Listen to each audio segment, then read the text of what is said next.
Գյորջյան Կասկադ 60 ամիս փուլային վճարում բազմաթիվ առավելություններ։ Տիկին Մինասյան խնդրեմ։ Շնորհակալություն պարոն Հովակիմյան զեկույցի համար։ Ես երկու հարց ունեմ։ Առաջինը վերաբերում է չնայած արդեն ձեր նախորդ ասուլիսում շատ հանգամանալից պարզաբանել եք, բայց դեռևս այդ խոսակցությունները շարունակվում են։ Չգիտես ինչի ընդդիմության ներկայացուցիչներն են հենց այդպիսի թեզ շարքում, որ իշխանությունը պատրաստվում է կուսակցություն չգրանցել կամ կուսակցություններին չթողել մասնակցել ընտրությունների։ Ես խնդրում եմ հստակ ընթացակարգը մեկնաբանեք, օրենքով ինչ է նախատեսում կամ ինչ կարգավորումներ կան այս մասով, որովհետև գիտենք, որ իշխանությունները որևիցե լիազորություն չունեն կուսակցություններին հարգելելու մասնակցել ընտրություններին։ Շնորհակալություն։ Երկրորդ հարցս արձագանքի ժամանակ կտամ։ Հարգելի գործընկերներ, հարգելի բարեկամներ, դուք բոլոր քաղաքական եք, դուք մեկ-մեկու կարող եք մեղադրել ու տվյալ դեպքում այն, որ քաղաքական գործիչները մեկ-մեկու մեղադրում են, դա ես համարում եմ մեր քաղաքական մեղադրել բանավիճակ, ես համարում եմ շատ բնական եւ ուղղակի ես պիտի ասեմ, որ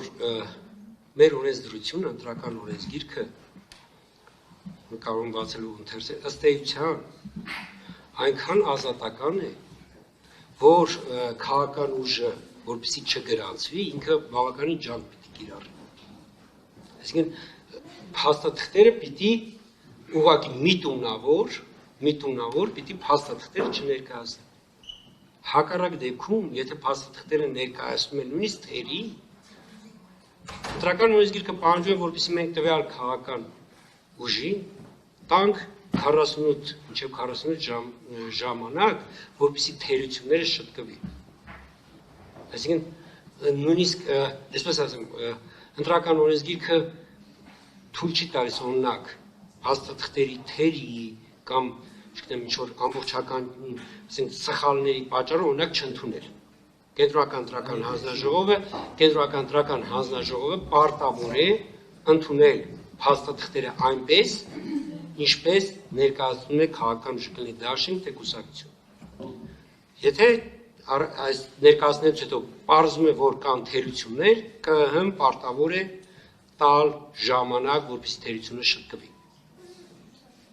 Եվ մեկ պարագայում կարող է նման բան տեղ ունենալ, եթե կուսակցությունը կամ դաշինքը հրաժարվի թերությունները վերացնել։ Ավելին ասեմ, այս process-ը դա նիստով է տեղի ունենում, դա տեղի ունի թափանցիկ։ Այսինքն քաղաքական ուժը դաշինք կամ կուսակցություն ինքը պետք է հրապարակային հրաժարվի օրենքով սահմանված փաստաթղթերը ներկայացնելուց կամ սխալ ներկայացած փաստաթղթերը ուղղելուց։ Ունեք այս դեպքում չի ստացվելու, որ ԿԸՀ-ն չգրանցեց ինչ-որ մեկին։ Այս դեպքում ընդհանրապես քաղաքական ուժը, եթե չի ցանկանա գրանցվել, կարող է գալ փաստաթղթերի վեր, կենտրոնական, ես ասում նախորդ ընտրություններում եղել է դեպք, երբ որ 2021 թվականի ընտրություններում եղել է դեպք, երբ որ քաղաքական ուժը ուղղակի հետ է վերցրել փաստաթղթերը։ Այս վաղաշաբաթի ընտրությունների ժամանակ մենք ունեցել ենք դեպք, երբ որ քաղաքական ուժ կուսակցություն ցանկացել է առաջադրվել, հետո ինչպես մենք հետագայում ակնհայտ դարձավ, ուղղակի գրավի խնդիրը չէին կարողացել լուծել եւ կես ճանապարհից հետ ես փաստաթղթերը հետ վերցրեցի։ Բայց այս դեպքում ասել թե կենտրոնական ընտրական հանձնաժողովը չի գրանցում, նման բան մեր օրենսդրությունը ըստ էության հարգելի գործընկերներ չգրանցելու նման ինստիտուտ, որ օրինակ կամքով ԿԸՀ-ի կամքով պայմանավորված կարող է որևէ քաղաքական ուժ չգրանցել, նման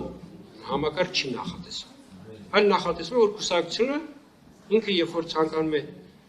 չգրանցվել, կարող է չգրանցվել։